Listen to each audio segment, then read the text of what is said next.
For this video, I am going to share a few thoughts from a great article I read about the history of Britain leading the charge to eliminate slavery around the world.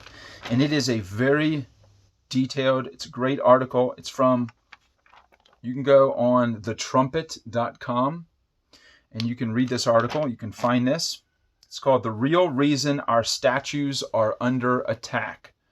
The Real Reason Our Statues Are Under Attack. And it goes through the history of the slave trade.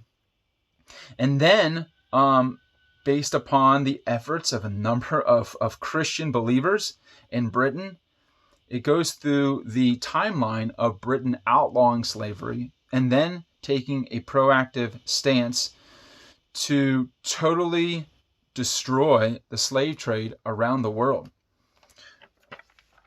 And the irony here is that a lot of the statues that are being torn down, as this article shares, are the very people who did more to eliminate slavery than anyone else. So that's kind of the irony here. Now, in this article, it does say out of about 12 million slaves shipped from Africa, the United States only received about 3%. You know, a majority went to the Caribbean, went to Brazil.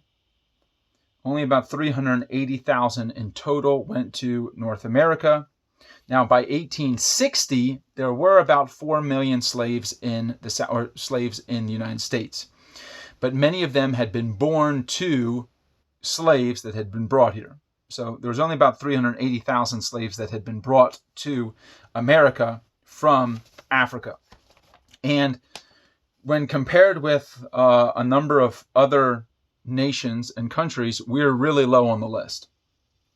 Now, there have always been Christians who have fought this and seen it as an evil, but because of financial reasons and other things, it was virtually impossible to eradicate overnight. In fact, you know what this article points out? This is amazing.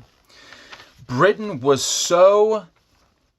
they wanted emancipation for the slaves so quickly, and they made this argument over time, that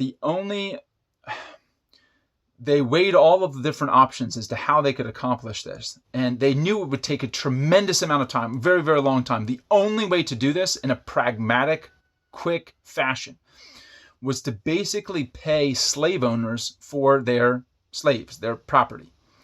And they did that at a huge price, which in today's money would have been billions of dollars. In fact, they had to take out a loan that they didn't, according to this article, it was a loan so massive back in 1833 that they didn't pay it off until 2015.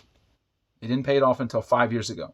But basically, the quickest way was take out a loan, go into massive debt, pay each slave owner for their slaves, and immediately emancipate all slaves.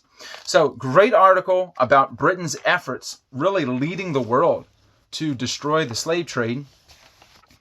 And it gets into the hypocrisy right now of many people on the left who are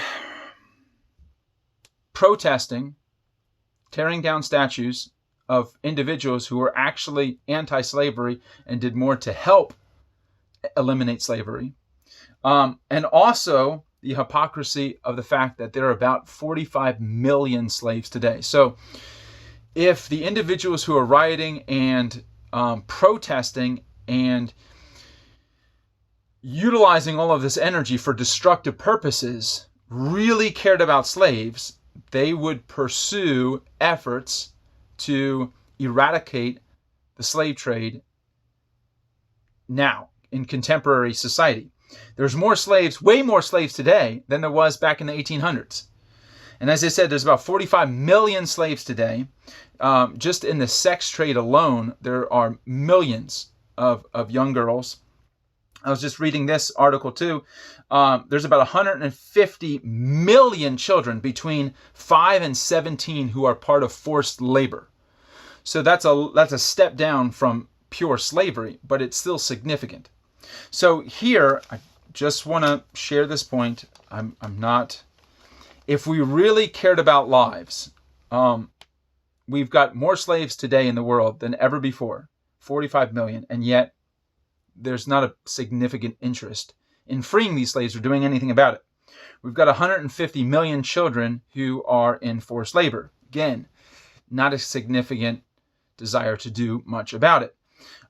We think about the sex trafficking, not a significant. We think about abortion, millions and millions of babies killed. Lives really don't matter in any of these forms. The only lives that really matter, are the ones that the media or culture really emphasize. So again, it just seems to be a lot of hypocrisy regarding this protest over, let's say, 15, 20 unarmed black men who, in a majority of cases, are committing crimes, who are disobeying the law and disrespecting the law, and are getting shot. When if you don't commit a crime and you are respectful to law enforcement and obedient, you eliminate 99.9% of all fatal engagements. And if you really cared about slavery, you'd really go after the millions of individuals who are still in slavery today. Now, I was thinking about this, and I mean, does this even make a difference? I mean, there are so many great videos, great articles out there. The internet is just filled with them. I'm kind of speaking this to myself more than anything else, because I know that this devotional is not going to have a great impact, a wide impact. But I was thinking nothing I say is really going to make a significant difference, because ultimately we're not fighting a human war. Ideas, facts, truths are important. Logic is important. Working through that in a systematic way mentally is, I think, important. But ultimately, we're fighting a spiritual war. So we need to fight on both levels. So I'm looking at the time here for this video, and I'm thinking, boy, if I'm trying to fight on a physical level of sharing some information in an attempt to balance out or change people's thinking, I should also fight on a spiritual level by praying for at least for the same amount of time. So that's my thoughts here, just on this topic, based on this Christian article. The real reason our statues are under attack by thetrumpet.com. And I'm going to devote here 8 minutes after I finish this video to just praying for these subjects and waging a spiritual war for truth and for victory through the realm of prayer, just as I attempt to influence myself and perhaps some others through this video in the 8 minutes, that I've shared. So hopefully I can encourage you to do the same, both to be men and women of prayer, but also men and women who constantly seeking out truth and looking at a variety, a multiplicity of sources to engage with, to really think critically about the issues and try to arrive at the most truth-centered position possible. Thanks, guys. Till next time.